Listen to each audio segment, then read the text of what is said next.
Unit 3. Listening, Part 2. Exercise 3. This week's All in the Mind examines an unusual condition you may never have heard of before. Prosopagnosia. Here's Professor Alexander Sharma to explain. Hello. Well, let's start with an image some of you may be familiar with. A painting called The Son of Man by the surrealist artist René Magritte. In the picture, an apple floats in front of a man's face, covering the features that would normally allow him to be recognized.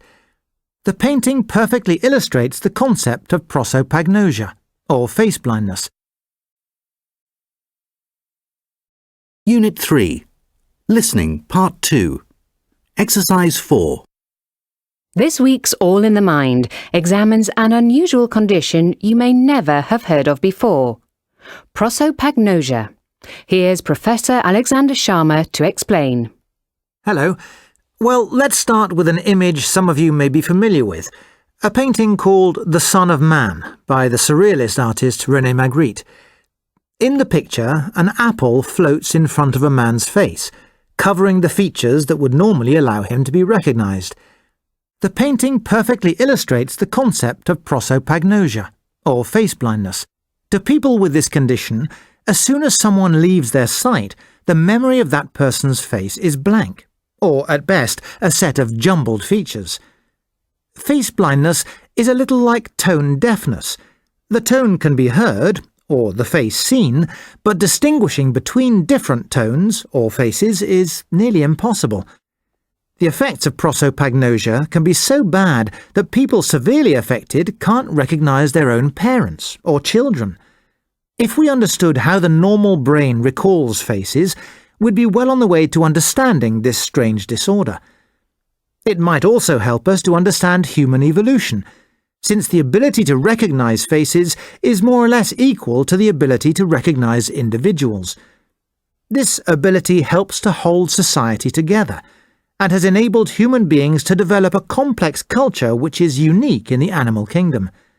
The question scientists need to answer is whether this basic ability has its own private brain mechanism, or whether it's simply one aspect of a general ability to recognize individual members of a particular class of objects. Researchers have used face-blind volunteers to explore this question. The subjects were shown images of cars, tools, guns, houses, and landscapes, and also black and white pictures of faces with no hair on their heads. 10 of these images were repeated. The subjects were asked to indicate, as quickly as possible, whether each image they saw was new or repeated. The results were surprising. None of the face-blind subjects could recognize the faces in the series well, but they could distinguish between the other repeated pictures as easily as people without prosopagnosia could. That confirms the idea that faces are handled differently by the brain from other objects. It's been shown in experiments that people with face blindness can be taught to improve their face recognition skills, but it's still not known what prosopagnosia sufferers are missing when they recall a blur instead of a face.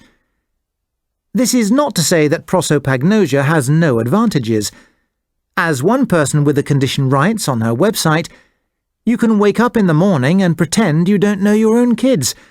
Then you don't have to give them any pocket money." Unit 3. Speaking, Part 3. Exercise 2. I have to admit it's only recently that I started getting stressed about things. I think it coincides with when I started my new job. Really? So what makes you feel stressed? Oh, all kinds of things.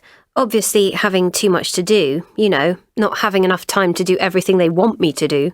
Then I start thinking, my manager's got it in for me, or that she doesn't like me and is making my life difficult deliberately. Do you know what I mean? Yes, I know exactly what you mean. You start by blaming someone else, and then you decide it's your fault, that you're inadequate. That's when the stress starts. Exactly. Then, because you're working so hard and thinking about work even when you're not there, it starts to affect other parts of your life. I lost my temper with my boyfriend last week, for no real reason, just because I'd had a hard day at work. I apologised afterwards, of course, but I could tell he was quite upset. That's one of the worst effects of stress, isn't it? Yes, it is. Other people are affected if you're stressed, often people you care about. But, you're lucky. At least you have a job. I've been really stressed recently because I can't find a job and I'm running out of money. What will you do? I don't know. I could borrow some from my parents, but I'd prefer not to. And if I tell them I'm short of money, they'll start to worry. And I don't want them worrying because of me.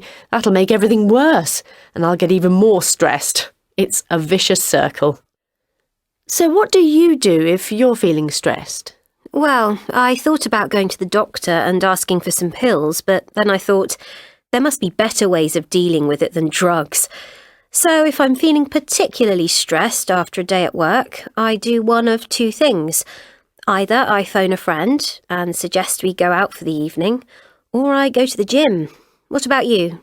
I find talking about my problems is quite helpful. You often find there are lots of people in the same situation, or even a worse situation than you. That helps me get things into perspective. And I always try to find reasons to be optimistic. For example, I've got 2 interviews next week, and I'm determined to get one of the jobs. That'll make things easier for me. And I spend time with friends, and I try relaxation techniques. Have you tried that? No, but perhaps I will.